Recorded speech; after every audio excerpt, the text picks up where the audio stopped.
Hello, this is Serena Sampath. ప్రియుడి కోసం భర్తను చంపిన భార్య, మైనర్ బాలికపై అత్యాచారం, మొబైల్ చూడనివ్వట్లేదని 9వ అంతస్తు నుండి కిందికి దూకి మరణించిన 3 బాలికలు. ఇలాంటి వార్తలు విన్నప్పుడు బాధపడటమే తప్ప అలా ఎందుకు జరుగుతుంది అనే ప్రశ్నలాగే మిగిలిపోతుందా? అయితే కొన్ని నిజాలను మీ ముందుకు తేవాలనుకుంటున్నాను. మనం పని చేస్తున్నప్పుడు, పడుకున్నప్పుడు, భావోద్రేగాలకు లోనైనప్పుడు కొన్ని కెమికల్స్ మనలో విడుదలవుతూ ఉంటాయి. వాటినే హార్మోన్స్ అంటారు. ఎలా అంటే, మనం సంతోషంగా ఉన్నప్పుడు ఒక హార్మోన్, మనం బాధగా ఉన్నప్పుడు ఒక హార్మోన్, మనం పనిచేస్తున్నప్పుడు ఒక హార్మోన్ విడుదలవుతూ మన బాడీని దానికి తగినట్టుగా ప్రతిస్పందింపజేస్తుంది. బాధకరమైన విషయం ఏంటంటే, ఈ హార్మోన్స్ మన పనులకి, ఆలోచనలకి తగినట్టుగా విడుదలవ్వడమే తప్ప ఇది మంచిదా కాదా అని ప్రశ్నించడం తెలియదు. మరి మన రోజంతటిలో ఎక్కువగా విడుదలయ్యే హార్మోన్ ఏంటంటే డోపమైన్. ఈ హార్మోన్ మనం ఇష్టపడి చేసే ప్రతి పనిని ప్రోత్సహిస్తూ మళ్ళీ మళ్ళీ చేయడానికి పురికొల్పుతుంది.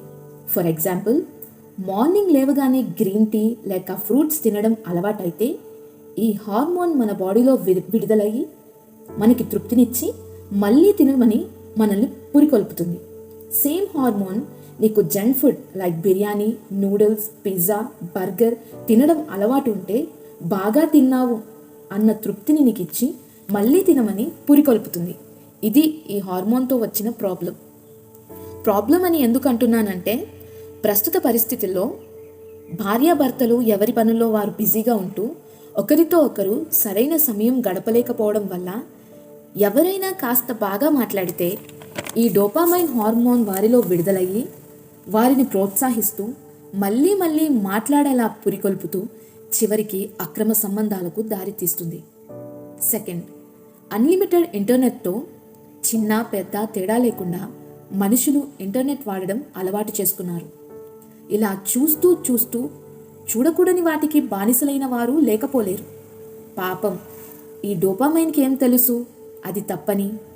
నువ్వు చూస్తున్న దానికే తృప్తినిస్తూ ప్రోత్సహిస్తూ మళ్ళీ మళ్ళీ చేసేలా పురికొల్పడమే దాని పని.